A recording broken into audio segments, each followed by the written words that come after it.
तो देखिए, इंडिया गठबंधन के स्पीकर पद के उम्मीदवार के सुरेश ने एबीपी न्यूज से एक्सक्लूसिव बातचीत की और उसमें यह दावा किया कि एनडीए को कहा कि अगर वो डिप्टी स्पीकर का पद देंगे तो स्पीकर पद पर समर्थन करेंगे क्योंकि डिप्टी स्पीकर पर विपक्ष का हक है। उन्होंने दावा किया कि ये बात राजनाथ सिंह को बताई गई थी, लेकिन वो राजी नहीं हुए।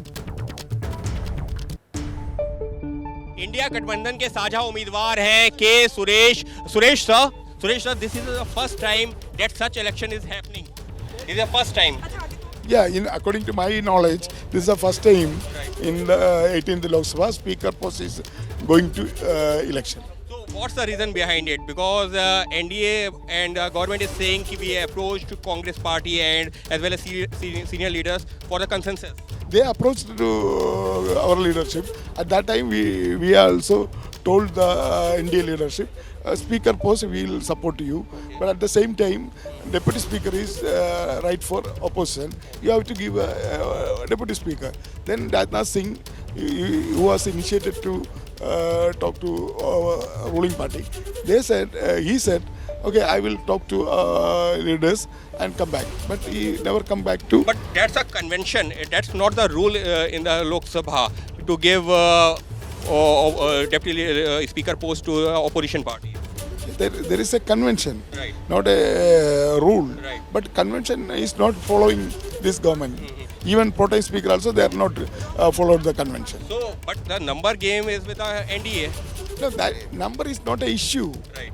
But the convention is most important. Right. Lok Sabha speaker and deputy speaker, they are the ruling party and opposition party. So they are these. After they elected the speaker and deputy speaker, they don't have any party affiliation. They are independents. So the house is to everybody. Speaker and deputy speaker is having every member. के सुरेश का साफ तौर पर यह कहना कि ये एक पद्धति थी जिसका जो है निर्वहन नहीं किया गया और इसी वजह से चुनाव लड़ने का फैसला किया गया है। उनको भी पता है कि नंबर भले ही जो है इंडिया गठबंधन के पास ना हो, लेकिन फिर भी जिस तरीके से पद्धति का उल्लंघन किया जा रहा था सरकार की तरफ से, इस वजह से वो बने हैं इंडिया गठबंधन के साझा उम्मीदवार। सहयोगी कैमरा पर्सन जितेंद्र सिंह के साथ अंकित गुप्ता, एबीपी न्यूज, दिल्ली। कि राहुल गांधी ने स्पीकर पद पर आम सहमति ना बनने पर मोदी सरकार पर हमला भी बोला और कहा कि पीएम मोदी की कथनी और उनकी करनी में फर्क है। राजनाथ सिंह ने मल्लिकार्जुन खड़गे को कॉल बैक नहीं किया, जिसका राजनाथ सिंह ने जवाब दिया। कहा कि खड़गे साहब ने 3 बार उनसे बातचीत हुई है। राजनाथ सिंह जी ने खड़गे जी से कहा, देखिए आप हमारे स्पीकर को सपोर्ट कीजिए।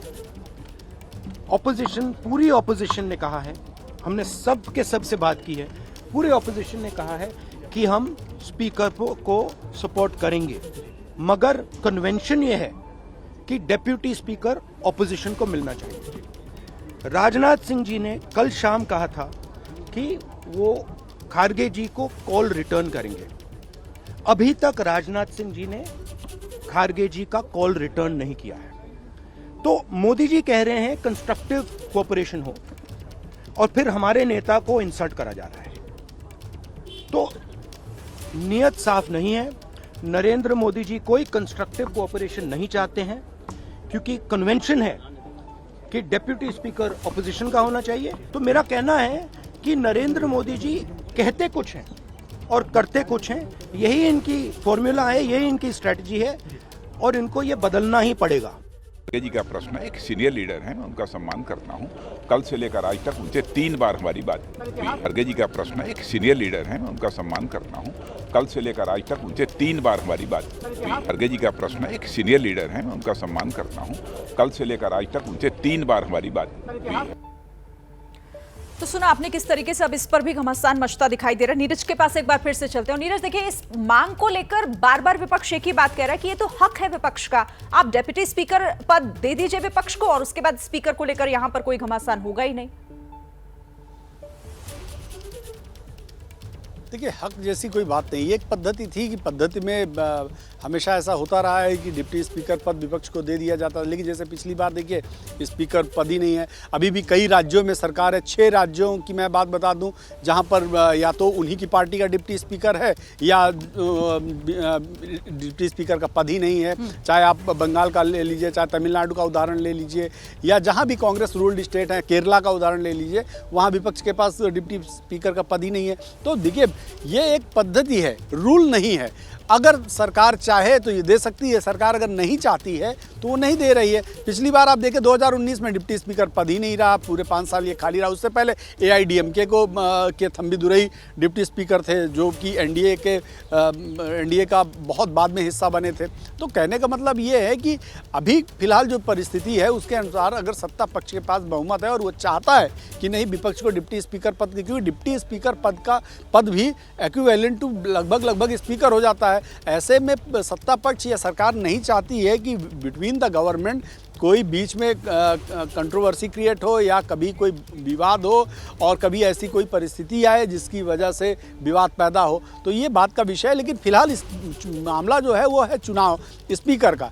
अगर स्पीकर का इलेक्शन है और स्पीकर के इलेक्शन में अब तक ऐसा होता रहा है कि यदि आपके पास बहुमत नहीं है तो आप सामने वाले का सपोर्ट करते हैं।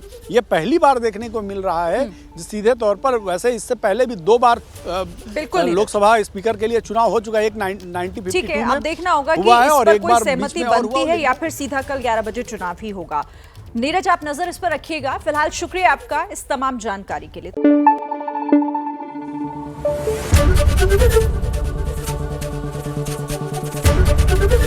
ABP न्यूज आपको रखे आगे।